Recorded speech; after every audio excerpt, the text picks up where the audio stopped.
Program activated.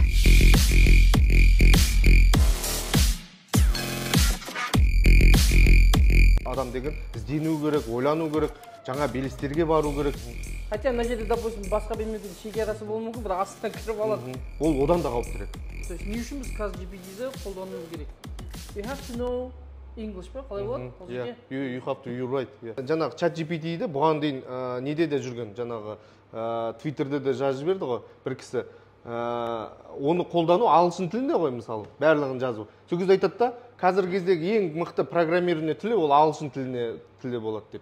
Өйткені сіз бәрін ағылшынша жазасыз. Ағылшынша білген адам сұрағын көріп қоясыз, бәрін жазып береді. Сен ChatGPT-ден бұрын ағылшын тілін үйрену мастап қоясың да? Иә. Өйткені соған мына жасанды сана соған алып келе жатыр да, соған алып келе жатыр. Достар, бұл өте маңызды нәрсе. Шынымен де мынаны бүкіл біздің оқушылар оқыса екен, түсінсе екен. Неге дейсіздер ғой? Себебі егер сіздер қазір көңіл бөлмесеңіздер тіл мәселесінде, бұны елбасымыз да айтып кетті. Қазір Тоқаев мырза да өзі полиглот мысалға да, бүкіл тілді спокойно меңгерген. Кез келген адаммен белгілі бір деңгейде сөйлесе алады. Бұған қатысты біздің жас мамандар әсіресе ағылшын тіліне тағы да айтамын, көңіл бөліңіздер. Бөлмесеңіздер перспектива өте бұлыңғыр да. Сіз қай жерде жұмыс істесеңіз де, you have to know English па? Қалай болады? You have to, you're right. You have to know. Және бұл жерде де кішігірім бір нәрсе айтып кетейін. Мен өзім КБТУ-да сабақ беремін ғой, біз ағылшынша сабақ береміз да. Сол кездерде бәрін айтамын. Біз КБТУ түгелдей ағылшынша ғой. Біз қазақша да сөйлеуіміз. QBIS мектеп бізде спонсор болғаннан кейін, can you tell something about yourself in English деп айтайықшы, Okay. Yes. Okay. Yes. Do we have a time? Yeah, we have. Okay. 30 seconds for you. So okay, I can rephrase my my announcement in English, and then I will translate it in Kazakh. Yeah. When I give practice lectures for the students, I say them that they have to know English, but because we are having programming subject, yeah? It's not English subject, so that's why they don't have to know grammar and they have to speak well, just they have to learn and read well. That is enough. Мен айтым келгені, жаңа ағылшын тіліне байланысты, yeah? Мен сабақ бергенде студенттеріме айтам.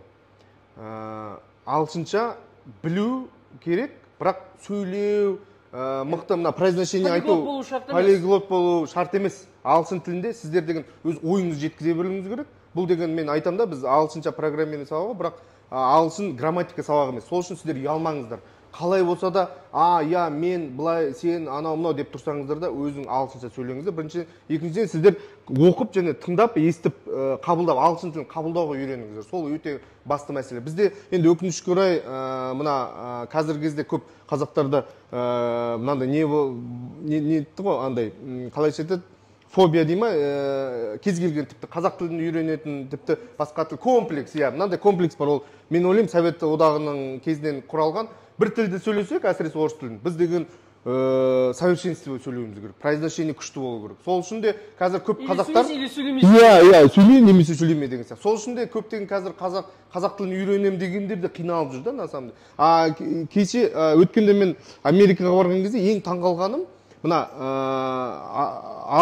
кез келген тілде сөйлеген кезде произношение немесе диалект ол маңызды емес. Сіз ойыңды жеткізе аласыз ба, болды, сол жеткілікті. Шетелде көптеген адамдар тіпті ағылшын тілін білмесе де, әйтеуір бірақ олар оқып түсінеді күшті, және анализировать ете алады да, сол үшін де мықты оқып жүр да. Бірақ сөйлеген кезде өте үлкен акцентпен сөйлейді, ол бірақ проблема емес. Сол үшін де айтамын да, мен студенттерге осы қазақтарға айтамын, сіздер тілді үйрендіңіздер, ең бастысы әрине оқып, біліп, соған көңіл бөлу керек, ең басты нәрсе. Сөйлемей қойыңыз. Бірақ сөйлесеңіздер де акценттен қорықпаңыз. Сол менің басын айтамын. Ұялмаңыздар. Комплекс деген нәрсе ол уже реально 20-шы ғасырда қалып қою керек нәрсе. Жоқ, тілге байланысты, иә. Тіл жалпы любой нәрсеге. Зачем? Басқа біреудің ойы қаншалық саған маңызды, it doesn't matter ғой.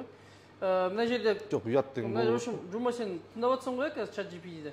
Ой, интервьюде. Айтмеген, именно мынау параметрді бөлек-бөлек кесіп бересің ғой. Өте маңызды нәрсе да. Тіл үйренуге қатысты, неге қатысты. Сөйтіп Клара апайға дафига контент берейік та. Бос кезде салып отыратын да.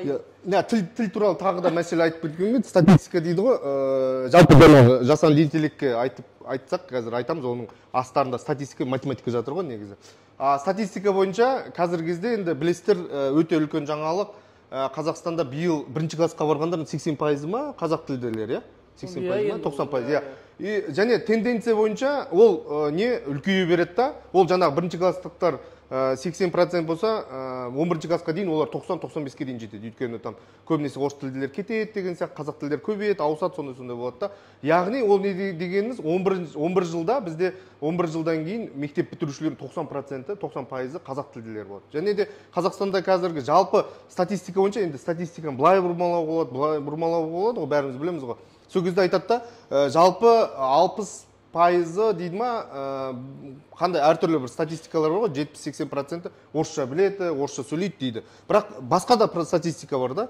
Қазіргі кезде 80% ма Қазақстанда қазақша түсінеді, қазақшаға нетпесе де. Бірақ қазіргі кезде тенденцияны қарасаңыздар, ол тенденция қазір көбейіп келе жатыр да. Ертең жаңадан мектепте оқып жүргендері бар, және қосылады. Және бізде керісінше орыс тілділер кетеді, және әртүрлі мәселелерге байланысты. Сол кездерде бізде қазақ тілді пайызы, қазақ тіл сөйлейтіндер пайызы бірден өсіп кетеді.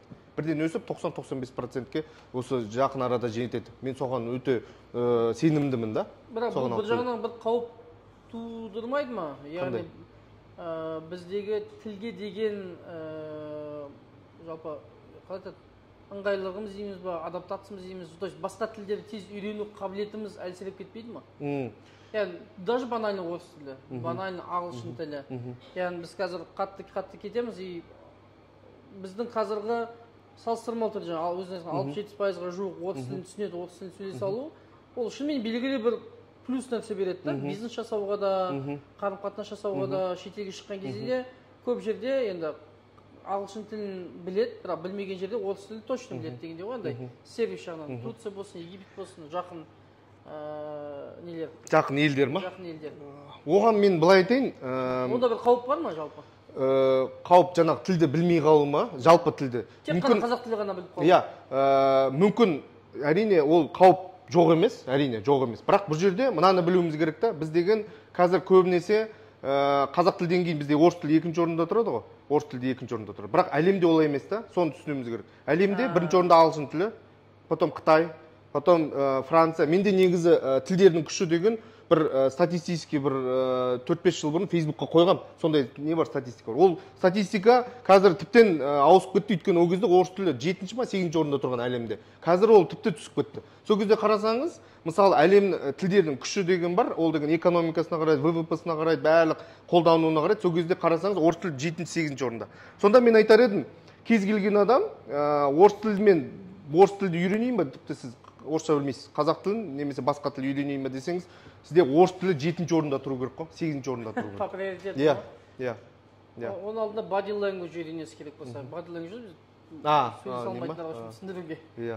Соны үйреніңіз, сосын орыс тілден бұрын ағылшын тілін үйреніңіз деп отырсыз ғой. Иә, барлық тілден бұрын ағылшын тілін үйрену керек. Ағылшын тілі және де айтып отырмыз, сіздерге оңайлатып отырмыз да. Ағылшын сөйлеуге маңызды емес, оқып түсіну, видео көру, YouTube-тан отырып ағылшынша көру. Және сіздер таңғаласыздар, мысалы кез келген орыс тілмен қазір салыстыру даже күлкілі десе де болады. Интернетті, YouTube-ты қарасаңыз, мысалы орысша информация мынандай болса, ағылшынша ол өте көп. Және ол үлкейе береді. Сол үшін де мен айтар едім, ағылшын тіліне көбірек көңіл бөлінеді зато. Все, окей, мынау енді масқара QBS-ның рекламасы болып жатыр. Себебі ағылшын тілін оқу болып кетті.